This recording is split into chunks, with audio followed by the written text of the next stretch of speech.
네, 우리가 지금 센터처치 책을 지금 읽고 있는 중이죠. 복음에 대해서 얘기했고, 그 다음에 도시에 대해서 얘기했고, 마지막 파트 운동에 대해서 지금 계속 얘기하고 있습니다. 지난 시간에 우리가 다뤘던 게 사역할 때는 조직을 존중하라 라는 거였어요.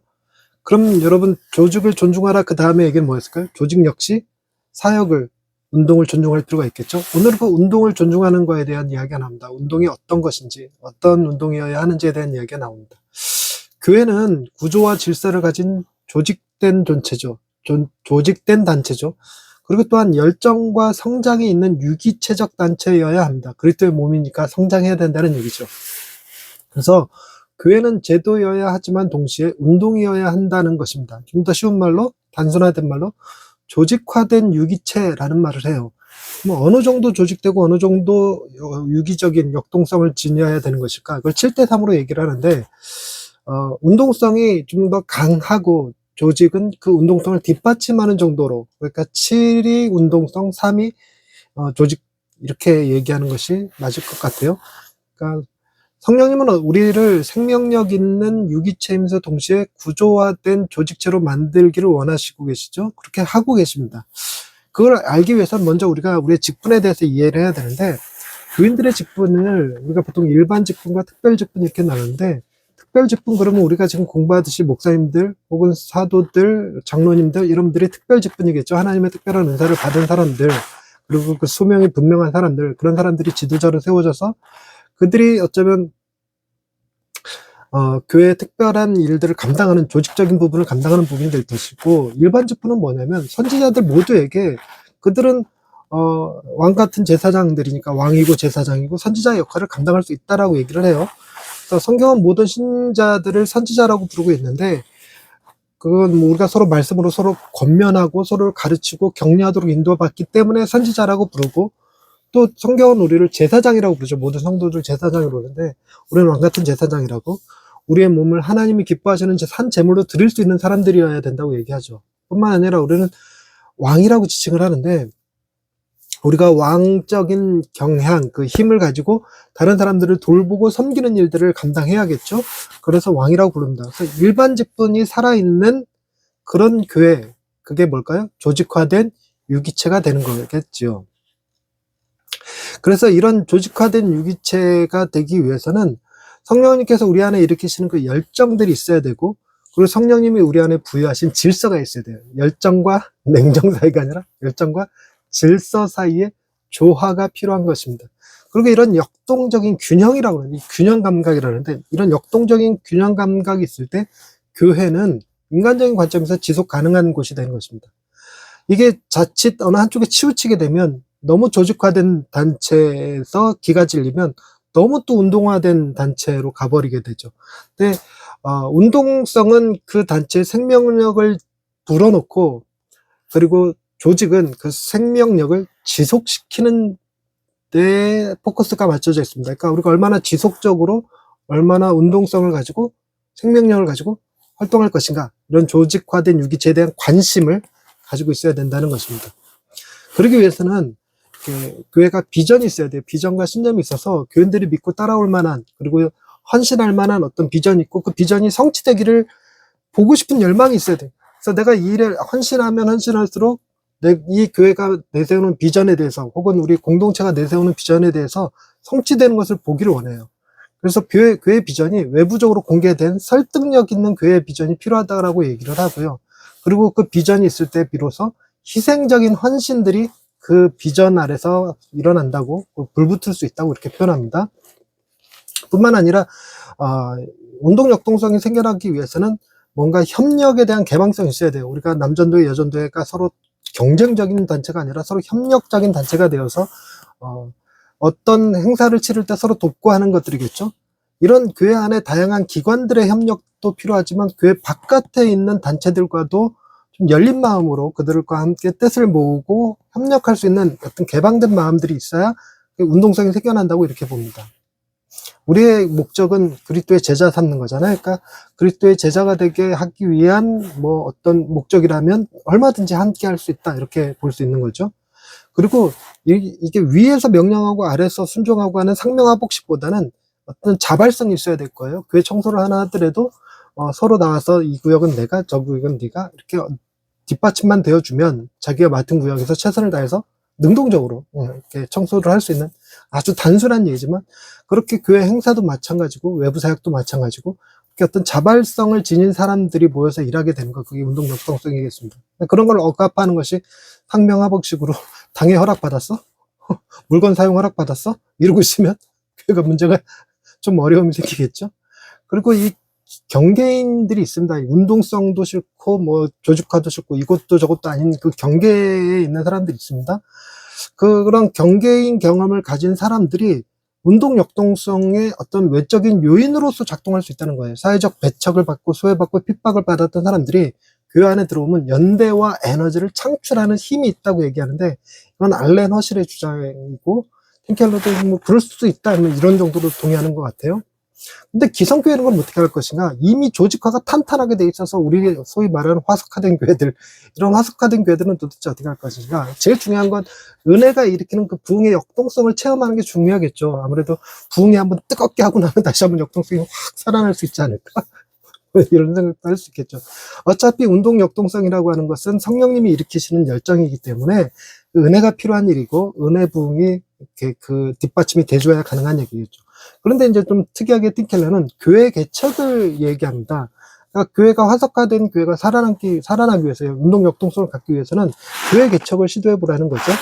교회 안에 어떤 그 권위를 가진 사람들, 어떤 자리를 차지하고 있는 사람들이 교회 개척에 동참해서 빠져나가면 교회가 새로운 사람들을 받아들이고 수용할 수 있는 힘이 생기죠. 뭔가 유연성이 생깁니다.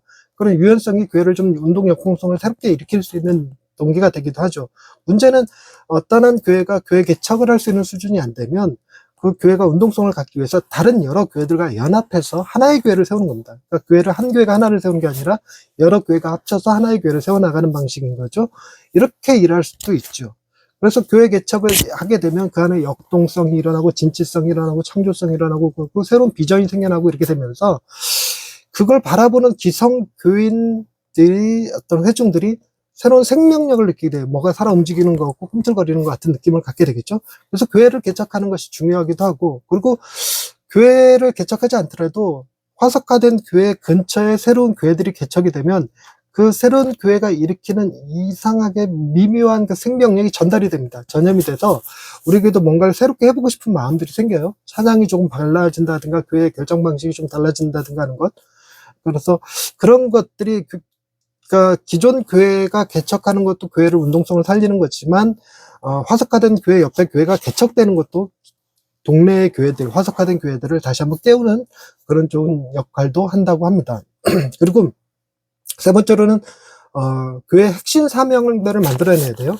교회 핵심 사명을 만들어내라고 그럴까? 교회 건축하는 거 얘기하고 있고, 뭐 교인 몇 명 되는 거 얘기하고 있고, 이런 얘기 하지 말고, 그러니까 뭔가 우리가 영혼을 구원하고 그들을 섬기고 돕고 구제하고 정의를 실현하고 하는 일들에 어떤 특정한 사명의식을 갖게 되면 이 교회가 이 지역을 책임진다, 이 지역의 특정 아이들, 특정한 사람들을 책임진다, 혹은 이 지역의 자연을 책임진다 하는 형태의 어떤 사명들이 새롭게 부각이 되어지면 거기에 운동성이 일어난다는 겁니다. 그리고 그걸 하나 없이 계속 가지고 갈 수는 없어요. 그 어떤 비전을 세우게 되면 그 비전이 오래되면 다 뭐가 될까요? 조직화되고 굳어지고 화석화되겠죠. 그래서 비전 갱신의 계절들이 좀 필요하다, 이렇게 얘기를 합니다. 그러니까 비전 갱신의 계절이 필요한 이유는 도시는 발전하니까 도시가 발전하는 거에 맞춰서, 그 환경에 맞춰서 교회도 좀 변화가 필요할 거예요.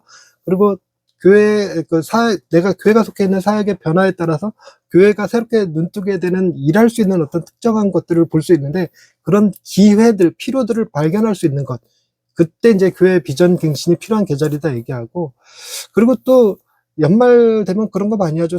새롭게 비전을 새롭게 하고 새로운 사명 선언문 얘기하고 뭐 표 얘기하고 하는 것들인데, 뭔가 우선순위를 좀 다시 작성하고 선명하게 할 수 있는 일들이 필요하다는 겁니다.